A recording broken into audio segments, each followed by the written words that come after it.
Welcome to today's podcast interview. I brought on Beth Dana. Beth, welcome. Oh, hi. I'm so glad to be here. Thank you, Heather. Yes, please give listeners a little background. Where do you live and what do you do?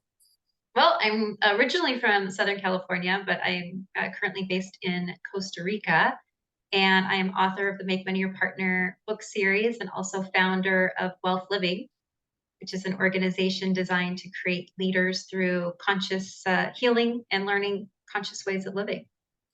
And that we're definitely going to dive into because, that's what I'm really all about.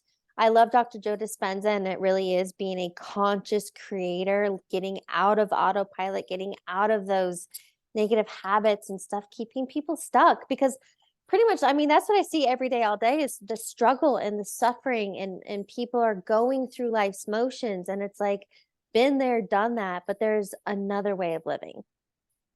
Yeah, absolutely. Yeah, and it is a matter of stepping into our inner guidance system and Yes. really listening because there's a lot of noise, there's a lot of distraction, and a lot of ways on purpose. Because if we can really quiet our mind and really listen, ooh, we're powerful, right? And We're I've powerful. really stepped into that lately.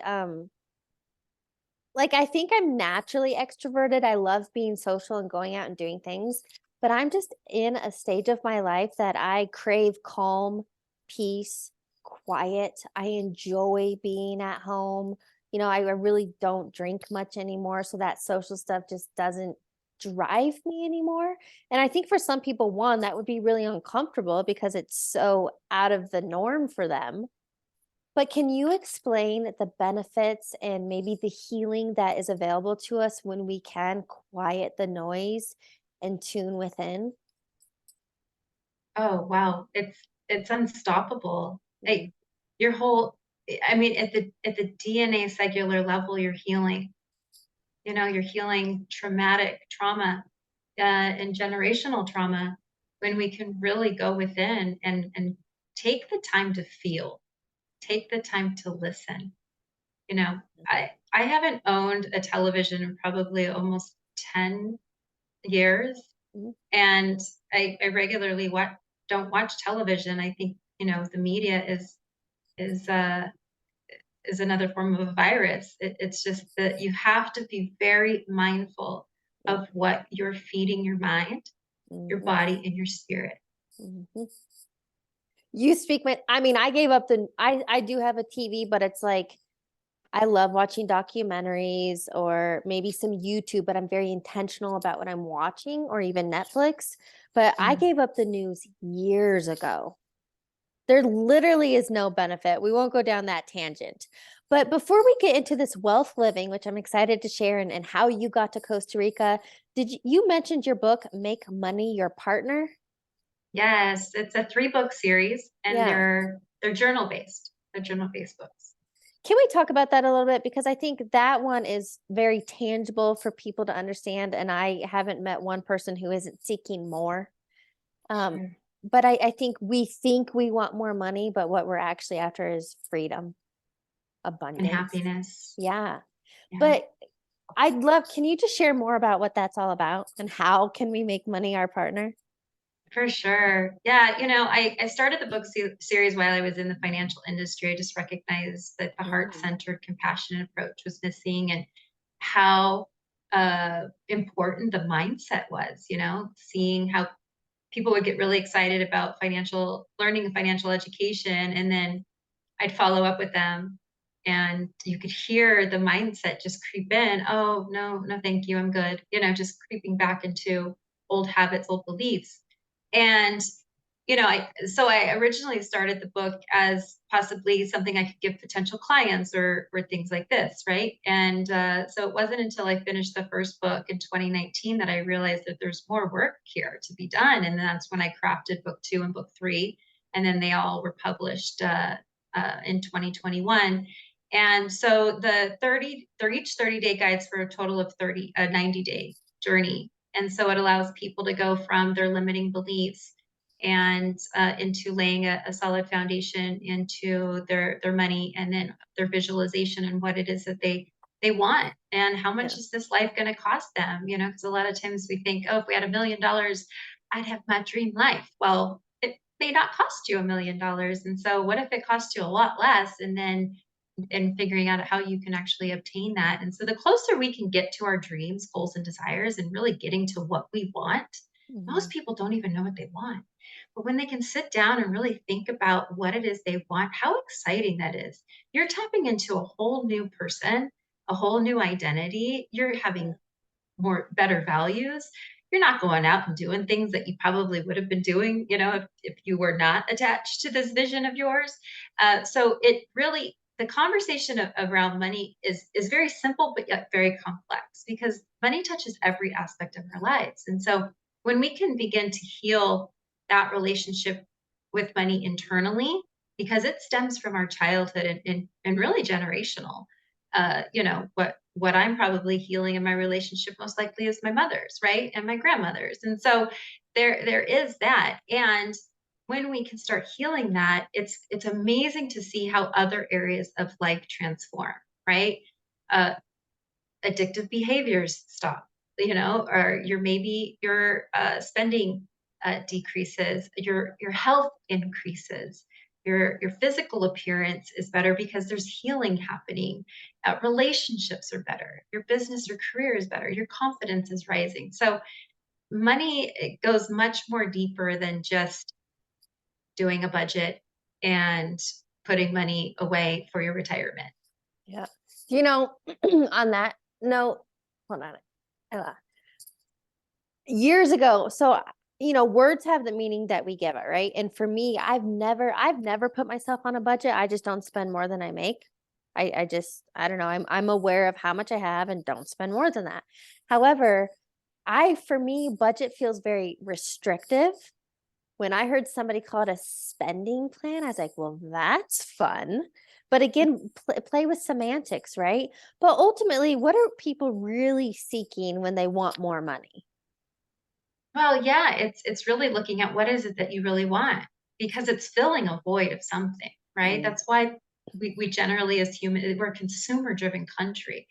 Why are we going out? Well, we're a consumer driven world in many cases, right? I yeah, mean, yeah, why are we going out and spending the things that we are doing? It's usually to fill a void of something or to fill a need of something. Well, yes, that's the beautiful thing. And once you start healing, the minimal lifestyle actually becomes, it's a very spiritual play in the relationship with money, right? It's like we've got this level of materialism, and that's our body, right? And then when we go into the mindset around money, the mind, then we're tapping into this whole new level in our relationship with money from a mind perspective, and all the healing that goes with that. And then once we can reach into the spiritual component of what money really is, and have the understanding and that relationship that it's a tool, and it's something that we can give with, we can make a difference with, we can actually provide for our families and invest in our future.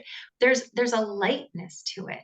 And yeah, so we start looking at money as a as something that's working with us to create things in life.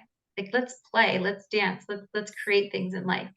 And in that, when you start shifting your relationship with money up into like the mindset and the spiritual realm, is what I say, is that you don't want the things that you normally, because you've healed these wounds, you've healed yeah, these needs, yeah. these desires, right?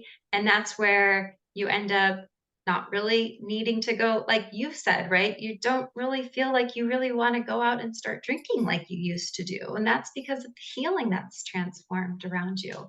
And Yeah. so that happens, right? You just really notice where your money is now going. It's in alignment with who you are, what you're up to, your values, it's a clearer direction.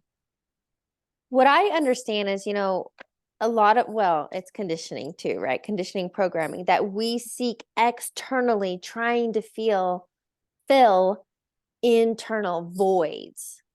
But I also love the teachings that life is literally a mirror. Whatever is going on internally is reflected externally. So you fix the quote problem at the root cause, which is internal. So when you're feeling whole and abundant and free, then you will experience it, right? Right. Yeah. Yeah. Because at the end of the day, what do we all want? We want to be happy. I Hmm. think it's like 80% of the world just wants to be happy. I Living, actually, yeah. just walking around in this planet, and the simplest thing that somebody ever wants is to be happy.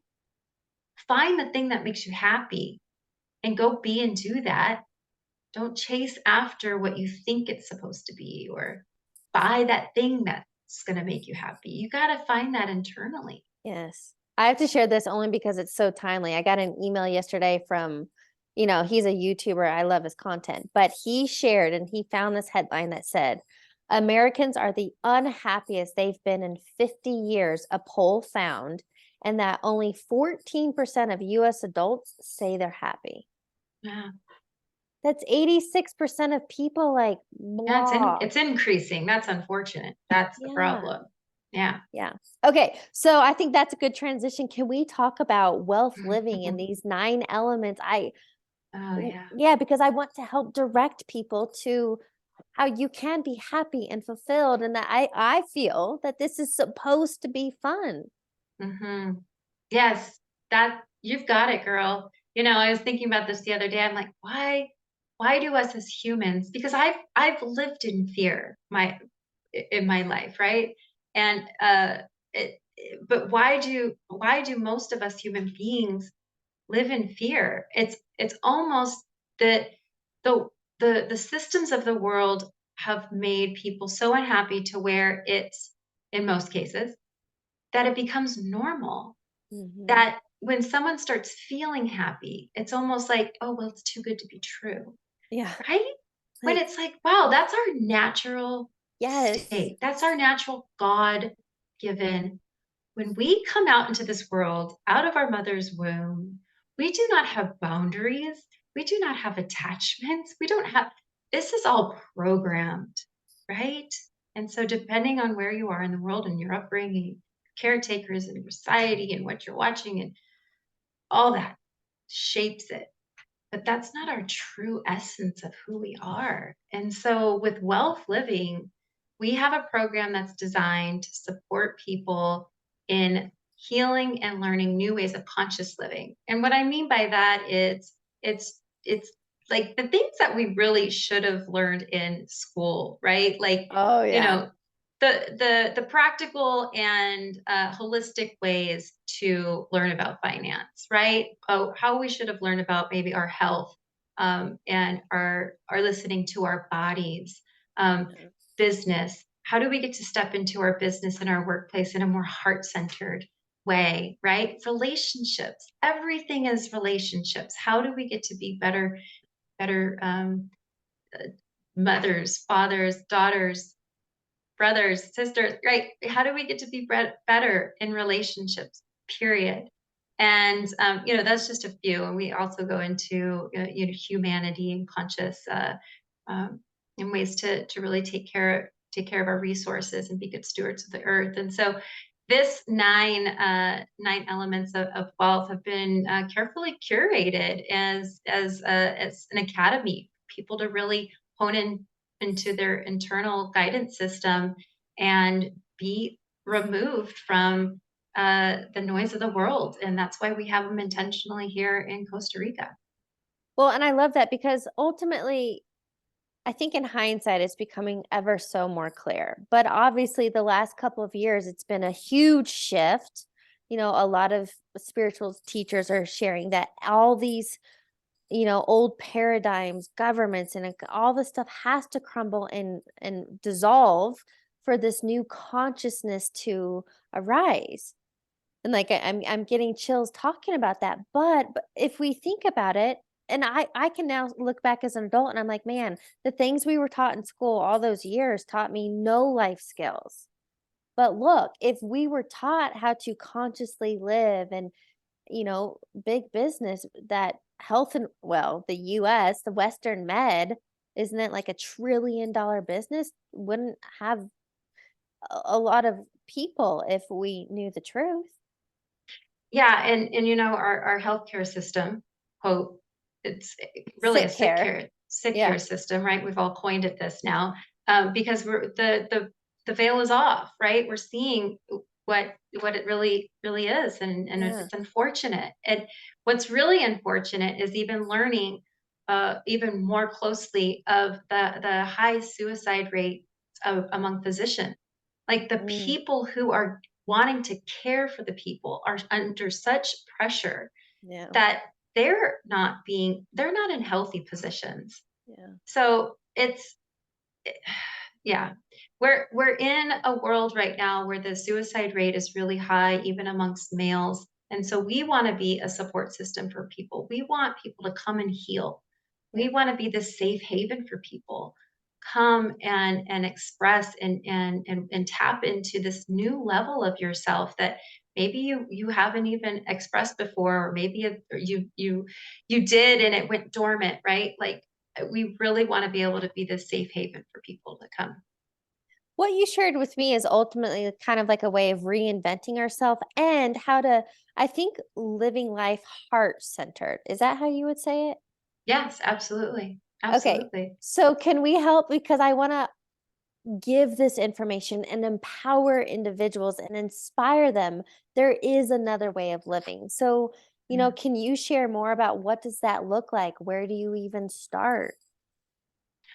Well, you got to start with the healing, right? Yeah. You've got to start with doing the internal work, and that's where we teach people, all the different systems about being able to, yeah, we've got these 9 elements of wealth that talk about finance and physical and health, but it's all it all helping you with the internal world, because when we can really dive into our internal world, the exterior world shifts, right? We talked about Yep. that a little bit ago.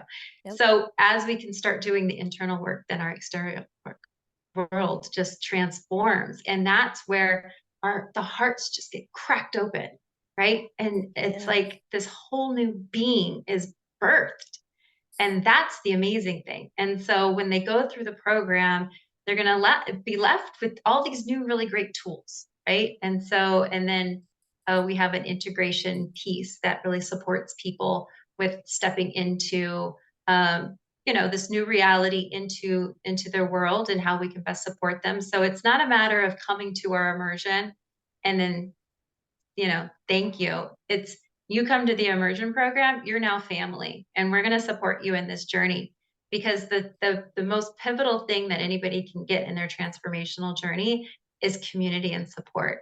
Mhm. And because this is like fresh new eyes, and so we want to be able to continue to support people in their journey and in their growth, and watch them really take action to what it is that they truly want and desire. And that's the exciting thing, is we don't know what somebody's going to end up stepping into as a result of completing the program. It's always a surprise, right? It's always like maybe a new business is birthed, or somebody decides to open up their own nonprofit, or you know start a new relationship, whatever it looks like, big or small. It's pretty amazing what can transpire when people really heal in their heart. Yes. Well, and ultimately, what I'm hearing from you is it's that whole idea of healing from the inside out. Hmm.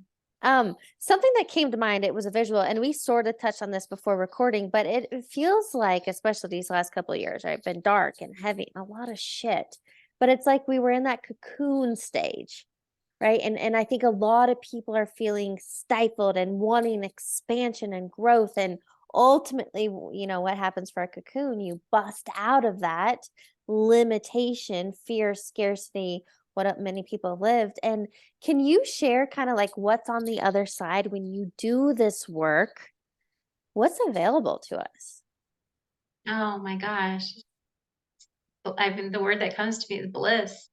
Like Mm. I've been there, I've well, the thing is once we choose this path, it never ends, right? But Yeah, you can't go it's back.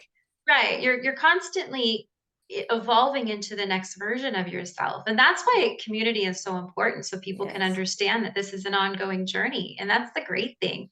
is because I feel like I've lived like 15 different lives in one lifetime because of all the transformations that I've done. Yeah. And but yet I'm still the same person, right? But I'm a better version of myself, and it leads me to doing better work in the world. And that's what's exciting.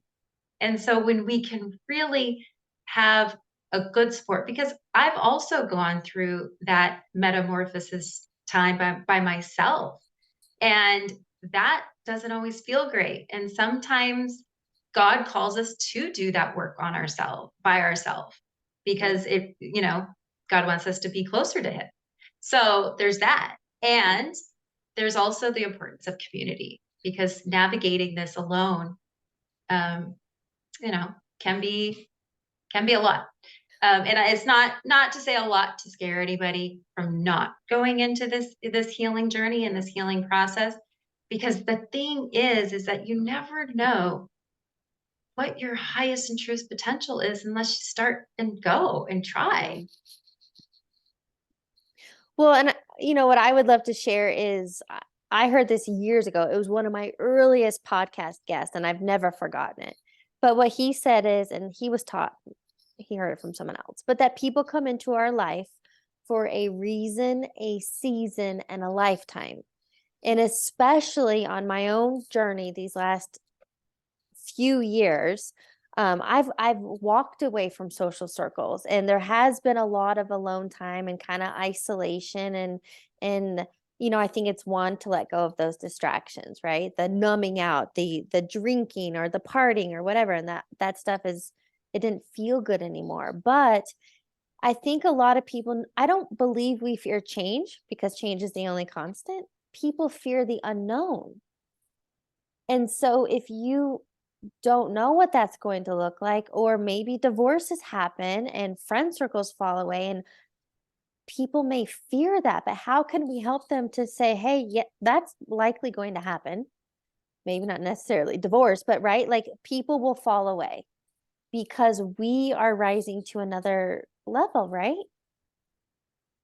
Yeah, but if you don't realize that, then you think about it differently, right? Like if somebody naturally, yes, right? We have things that come into us in seasons, and it's about being in the flow of life and the season of life as we're growing.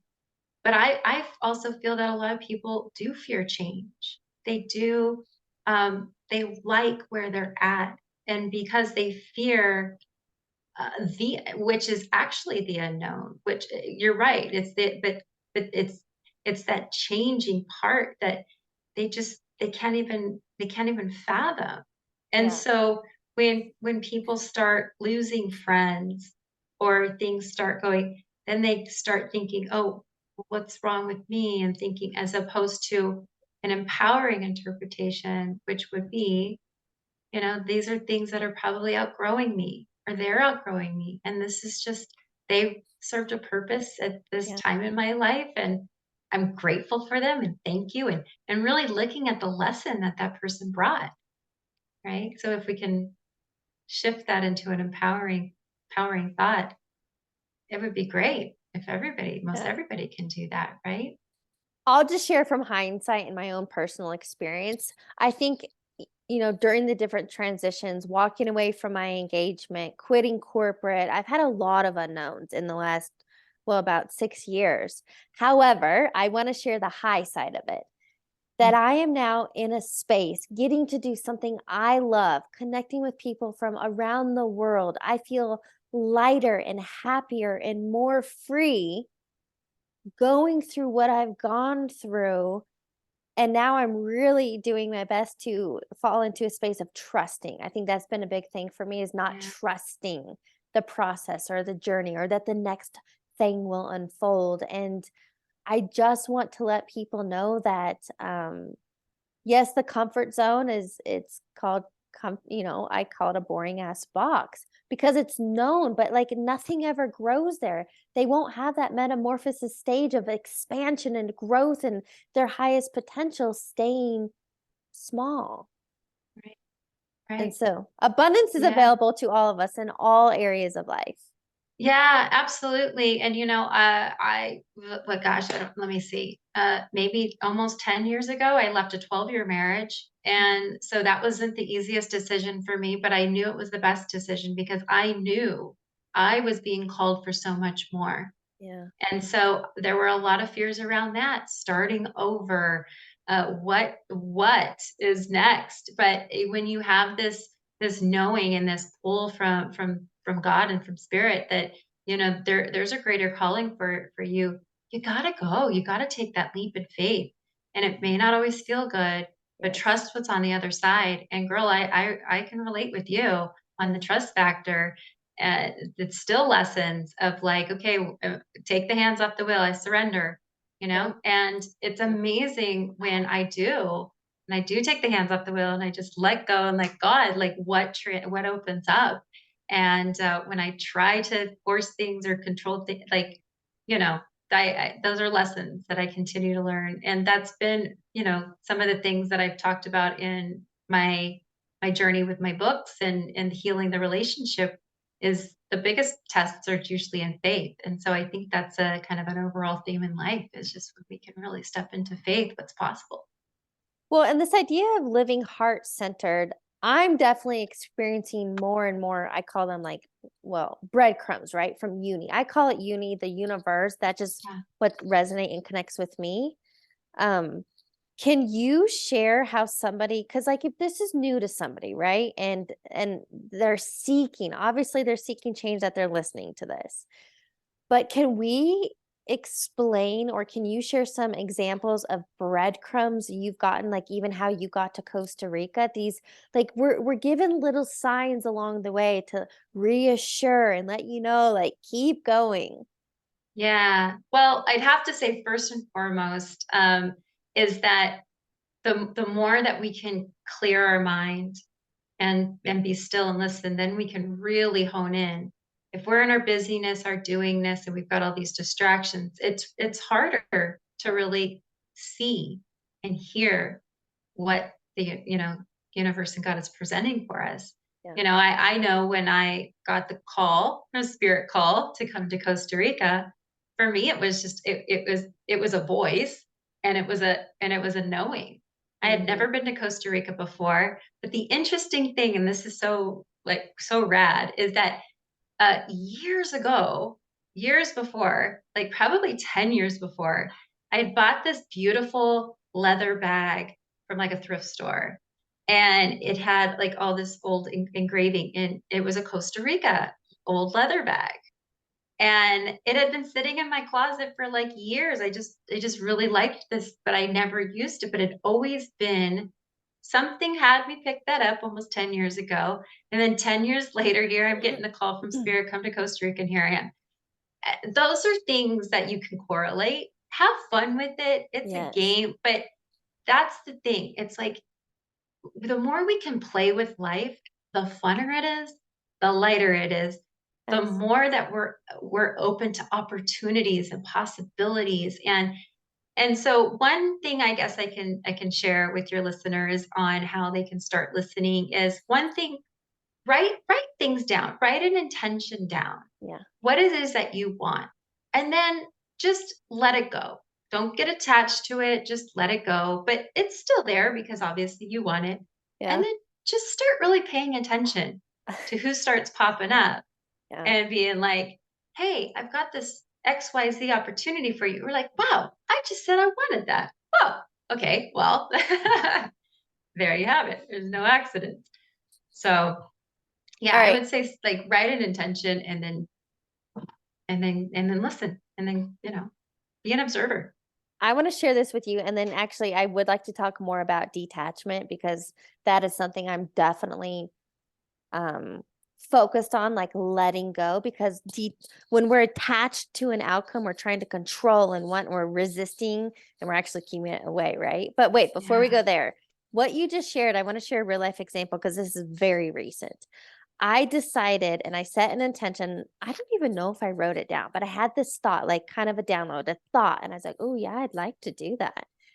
I would love to work with sales reps around mindset and the energy in sales because I believe in business, it's very masculine driven strategy. I got to make 20 calls a day. I got to close 5 sales. And I'm like, sure, that's one way to do it. But I would love, love to work with sales reps. That's all I did. That's the intention I set. Less than a week later, quote, random, right? Out of the blue, a random LinkedIn connection I don't know messaged me and said, "Hey, just curious, do you ever speak with sales reps? We have a sales meeting in January." And I was just like, dang, first of all, that's fun. That was fast. I wasn't trying to make something happen. I wasn't pining over it for days, and I don't know what will come of that, but I'm just showing as an example, having an idea and letting it go. Now, can we talk on the flip side, this whole idea of when we're attached to an outcome, a desire, how we're actually keeping it away from us. Yeah, that's true. I mean, think of it as like our pipes, right? Like we're, we're clogging that pipe Mm. with our attachment. So if we can just step away from the attachment and what it's supposed to look like, or just the fear energy around it, or the worry or the stress energy around it, and just let it go, then that pipe is open. It could just be flowing with information and opportunities, Or like whatever. our timeline, right? Yeah, right. What are some practices you do to detach from outcomes? Well, meditation, I do meditation daily, and that's something that just quiets my mind and allows me to really just just be still into Yeah. my mind. Yeah. I remember the days that I didn't meditate, and there's a lot of chatter in my head. There's Mhm. a lot going on. And Yeah. so the more we can really, and that's the beautiful thing about knowing the power of our mind. Yeah, the mind is amazing. And when we can really step into, um, you know, the the potential of our mind, there's a lot that can open up. So in ways to detach, it really is about moving the energy. If I'm getting stuck in an energy, or finding like, oh, I'm attached, like the awareness is key, right? Step one, be in awareness. Once you're in awareness, then take that action to remove yourself. Like go put some music on, dance, like move your energy, go do something else, go serve, go donate, like go be of service, call a friend and just be like, how can I help you? Like get out of your own stuff Yeah. and focus out. Like I think that's the best thing that anybody can do. Something I wrote down while you were sharing that is ultimately, I feel like what we're teaching is when you learn and understand the power of your mind, then it's like you learn how to use the mind rather than the mind using you. Yeah. And Yeah. I Well, know, that's a lot of the systems right now, right? yeah, They feel like they've got us. So when yeah, we can start learning to understand this beautiful, complex system of a body and a human being, yeah. amazing. I don't Sorry know to what, cut you off. no, you're fine. I don't know what I was listening to this week, but it was a good reminder. Shoot. I don't know if it's The Science of Getting Rich, Wallace D. Waddles. I don't know. It was some book around money. And I love this idea that, well, one, um, God, is omnipresent in all things and everywhere. And we're conditioned to believe that money comes through our paycheck, right? Through our employer.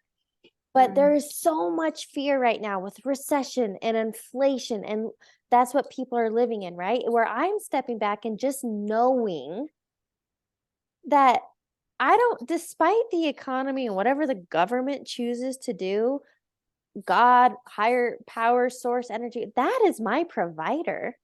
right. Got And it, I feel girl. like when people can detach from these limitations in 3D and realize the Mm. real potential of all of it, that I think that's how you learn to trust and surrender and let go and let flow. And it's a process, right?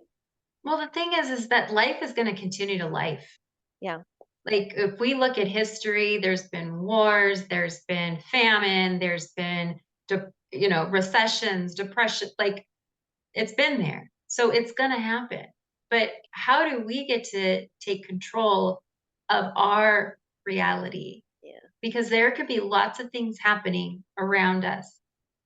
But however I choose to have my inner world, Yeah. that's how I'm gonna create. It's not that I'm not, I'm blinded to what's happening, and it's not that Yeah. I'm not aware or Right. conscious, I Yeah. so am, but I get to be in control of how I choose to absorb it. Yeah. For me, it's like it's not about being delusional. Sure, I'm aware of what's Mhm. being broadcast out there. I'm just choosing to focus on what I can control, and that's me. Right, exactly. Yes. Right. Question I asked you earlier is what would be your billboard message to humanity? What do you want people to know? Oh gosh, yeah, and, God, live your authentic self. Yeah. Really like tap into your human God-given potential. We are only accessing such a small portion. And the thing is, and I know that you've probably heard this, and your audience has probably heard this. Somebody said it. It's like imagine, you're you go to heaven or wherever, but like you die and like you see a movie of how your life could have been if you would have tapped into your human potential. Yeah. Like how bummed maybe you'd be, right? How disappointed. And so we're on this planet and we're here, if you believe you're here once or if you're reincarnated, but Yeah. you're in this person in this body right here, right now. Yeah. And how can you're uniquely made. I know this is Yeah. a long billboard, but Yeah. but how you're uniquely made. How can you access that? You can, you just need to learn how. You can, it's possible, I want to share access. this. I think it's again very timely. Yesterday I was doing a training around I have a resource on my website called the life assessment. And that's something that I start with clients. Like I just want you to rank 1 to 10 and I give the major life buckets kind of like your 9 elements of conscious living. Those major life buckets and just rank your satisfaction 1 to 10. And on average across the board and I've seen hundreds of these. I mean people let's just like living at a 5, they would rank their happiness and mental health a 5. The romantic relationships normally are like between 1 and 4.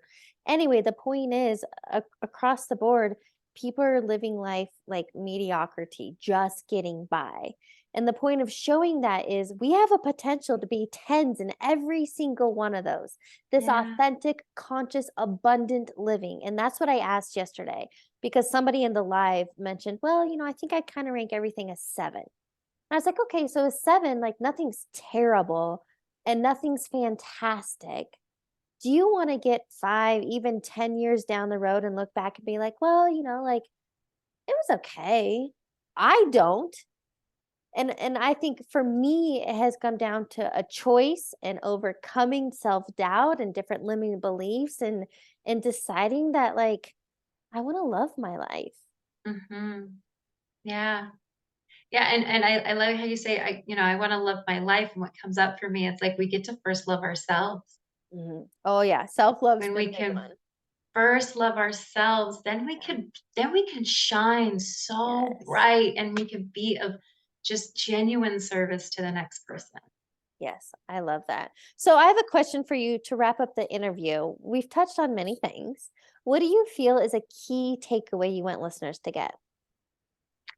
The key takeaway would be, mm, you know, again, going back to, living this one life and living your most authentic self and your highest potential. And with the certainty of the world, uncertainty of the world right now, and that's the only thing that we ever know is uncertainty, right? Um, really spend this time in this chaotic time to bring in calmness into your life. Create some practices to bring calmness and peace, and really, really go inward. And really, I want to ask you to really dive into who you really are. Mm. Really spend some time and really think about who you really are. Just remove all this noise, whether that looks like, going on a fast or just taking a couple days and just unplugging. This is another thing. It's like, we're so about the next upgrade in the iPhone, and we're so about the next upgrade in this or that, or, gotta do an update on our phone, got to update on our computer. How often do you upgrade yourself? How many Yep. times are you disconnecting to reconnect? Hmm. And so you can up level yourself. So really, what do you want and who are you at the core? Preach. I love that. And that's a metaphor that I've used is you're right, like our own OS, our operating system. My phone right now is bugging me. It wants to do some update 16 point something. Like, when is the last time people, you're right, sat down and upgraded themselves? So that's what we are offering. Create that space, that quiet space, connect with it, and you will be guided, right? That's it. Yeah, Yes. got it. That's I love good. that. Okay, so I'd love to wrap it up. I have a few rapid fire questions for you. Okay, let's go. What is a quote or motto that you live by? Gosh, I feel like I have so many that I'm just I trying to know. like narrow down to one. Mm. A quote, or what was it? You said a quote? Quote or motto that you live by? A motto. Let me see what's relevant for me right now. I've just been like, there's a lot of good information for me right now. So, why are you fearful? Oh, you have little faith. Mm, okay, that hits home. I like that. Next one. What is a book you're currently reading or highly recommend? Well, I'm currently reading the Bible. I'm learning that this is a really great handbook for our life. So you like whatever religion you claim, or no religion at that, there's a lot of really valuable insight into our life in this book. It's called the Bible. All right, final question. What advice would you give your younger self? Oh, my younger self. Oh, that little girl. Right. I would say, you know what? Trust. Mm. Yeah, trust. Open your heart and trust. I love that. And such a great note to end on. Beth, thank you so much for joining me. Thank you, hun.